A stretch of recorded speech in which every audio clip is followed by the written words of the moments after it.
Good day, everyone. It is my immense pleasure to present to you my study on teaching about begonias in the digital age. I am MacArthur L. Cababan from Bukidnon, Philippines. The Philippines is globally recognized as a biodiversity hotspot. However, despite the availability of educational technologies, we still lack localized, interactive learning materials, especially in remote areas like Mount Pingalngalan. This gap hinders students from fully engaging with biodiversity topics, particularly those related to native vascular plants. The Philippines has over 9,500 species of vascular plants and of high level of endemisms.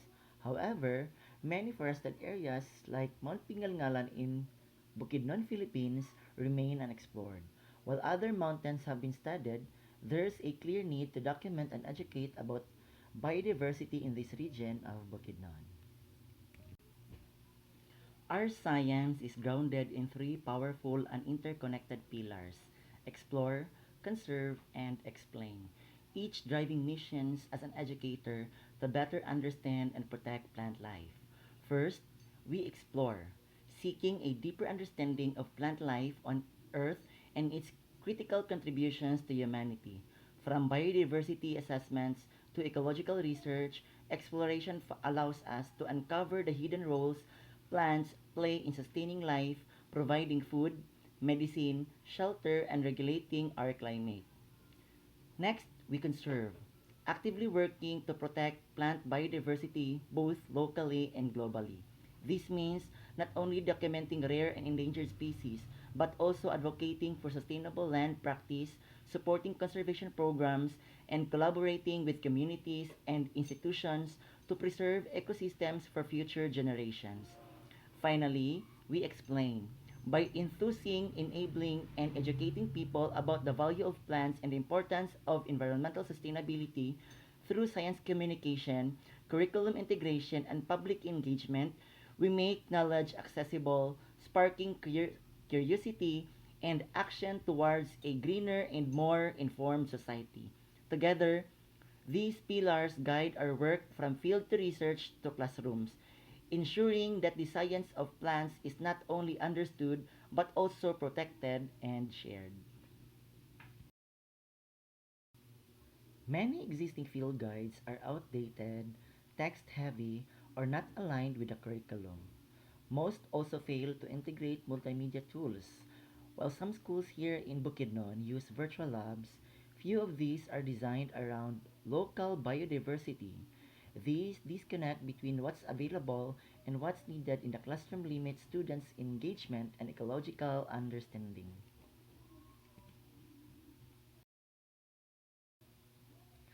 Virtual labs like the developed virtual labs are emerging as a powerful tools in science educations. They could be an accessible, cost-effective, and at the same time students engage.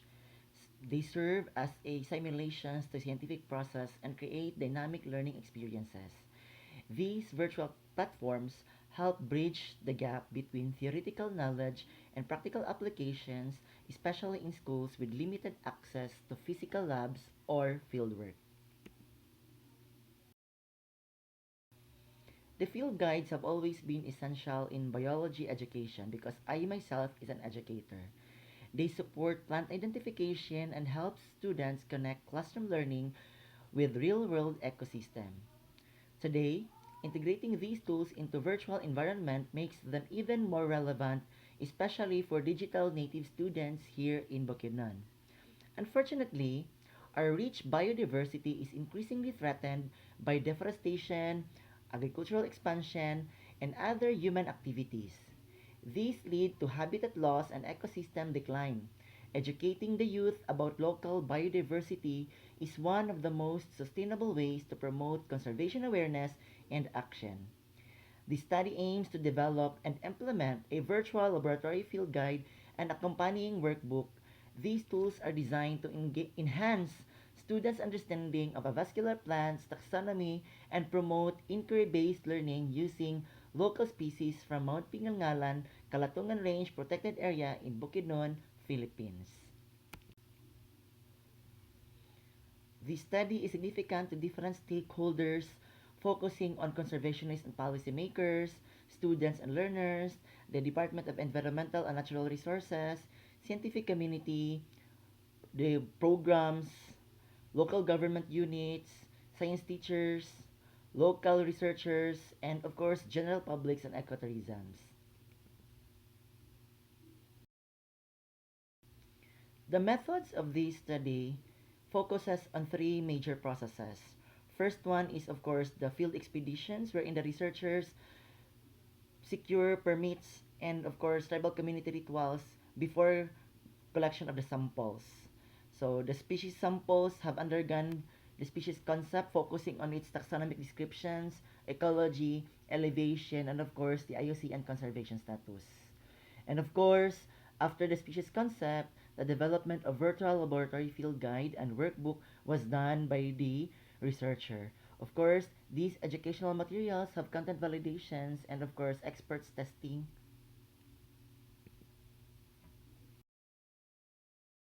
The species concepts have undergone different taxonomic descriptions of the samples collected in the study site.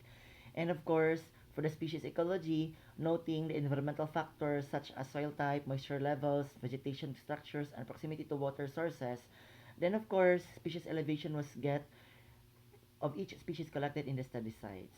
IUCN conservation status was then assessed in order for us to really give a concrete evidence and at the same time activities for the students in our area. For We present here the process of the developed virtual laboratory field guide, which was structured using a waterfall model. A traditional and sequential software developed approach, the process began with the requirement phase, where we identify the specific needs for biology educators and students, including the integration of interactive visuals, detailed plant descriptions, and user-friendly navigation. This was followed by the system design, where we mapped out the overall structure, interface layout, and multimedia components. Next was the implementation phase, where we translated the design into an actual digital platforms incorporating images, descriptions, interactive quizzes, and navigation tools. After the development, we proceeded in the testing phase, ensuring all the components functioned properly, content was scientifically accurate, and that it could be accessed smoothly across different devices. Lastly is the deployment and maintenance phase. We made a guide available to target users with the provisions of updates based on the feedbacks and future enhancements.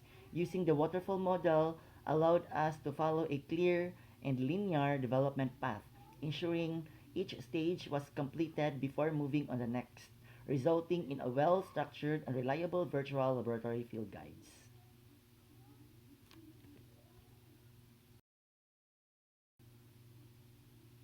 To ensure the quality and relevance of the developed virtual laboratory field guide, both materials underwent content validation by subject matter experts in biology education and curriculum development. The validation process followed the standard set in the DepEd Order number 001 series of 2021, which outlines the guidelines on the evaluation and selection of learning resources. Experts use the prescribed learning resource evaluation tool to assess key components such as the content accuracy, alignment with the K-12 curriculum, appropriateness of language and visuals, and support for learners with diverse needs. The feedback gathered was structured and instrumental in refining both the digital guide and the printed workbook. Minor revisions were made to improve clarity, enhance scientific accuracy, and align the materials more closely with the most essential learning competencies. Through this rigorous validation process, we ensure that the both virtual laboratory field guide and workbook are instructionally sound, curriculum-based, and ready for classroom use.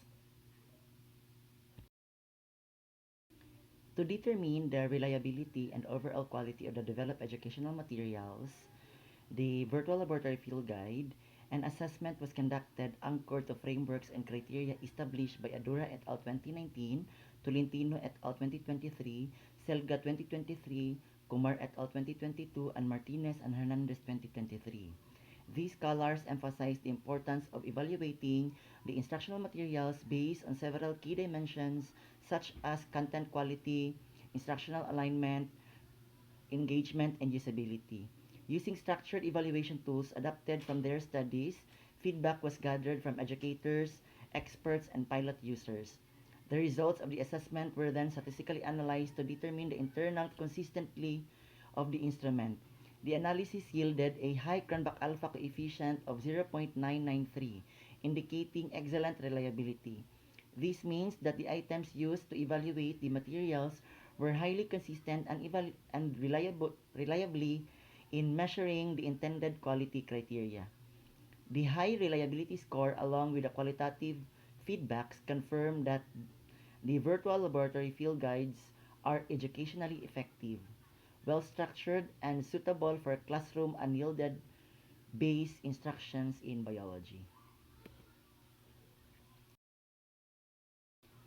In total, the study documented 85 plant species, classified under 50 genera and 22 families.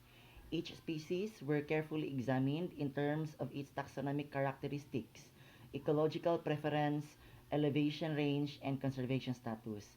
To illustrate the nature of the data collected, let me present to you the plate 1, which is the Begonia midanaensis warb, one of the species encountered during the fieldwork. Taxonomically, Begonia midanaensis is a herbaceous plant characterized by lanceolate to ovate leaves with an acuminate apex and cordate base. So we also have here its ecology. It was found growing in an elevation favoring humus-rich soils with consistent moisture. For the elevation, 1532 meters above sea level, and it is considered as endangered based on the IUCN conservation status. This detailed profiling was carried out for all 85 species, contributing not only to taxonomic records but also to the ecological and conservation data crucial for biodiversity protection and educational resources. This is the example of the developed virtual laboratory field guide showed that the structured models like the waterfall model supports a clear high quality outputs at a very stage. Involving stakeholders early in the improved the relevance of the content while using React.js for the platforms ensured that the guide was both modular and scalable. Testing confirmed that the educational and technical goals were met, and the secure hosting and maintenance plan guaranteed long-term reliability. So, data showed here the developed virtual laboratory field guide having a virtual classrooms with different parameters focusing on species taxonomy, ecology, elevation, and of course its conservation status. Provided that I am an educator, I also provided there the learning activity sheets focusing on different parameters needed by our students in learning biodiversity conservations and monitoring. Thus, the development of virtual laboratory field guide showed that using a systemic evidence-based approach like the waterfall model leads the creation of practical educational tools, strategic planning, experts involvement, and responsive design were key to its success. Evaluation results showed that science teachers gave the virtual laboratory field guide an overall positive rating, particularly praising its visual elements and overall satisfaction. Students also rated it positively with visual and interactive features standing out. Content quality received the lowest scores among the indicators but remained with a positive range, suggesting the need for further enhancement. It is then recommended that regular content updates with inputs from subject matter experts are necessary to improve clarity, depth, and curricular alignment. Adding more multimedia elements and interactive activities may enhance its effectiveness. Even further, broadening pilot tests to different schools may validate its impact across diverse contexts.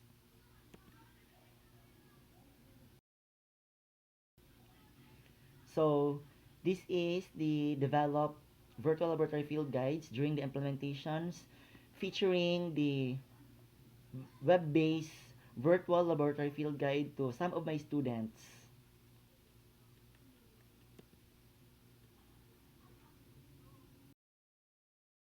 I think that ends my presentation. Daghan kaayong salamat. Thank you for your kind attention.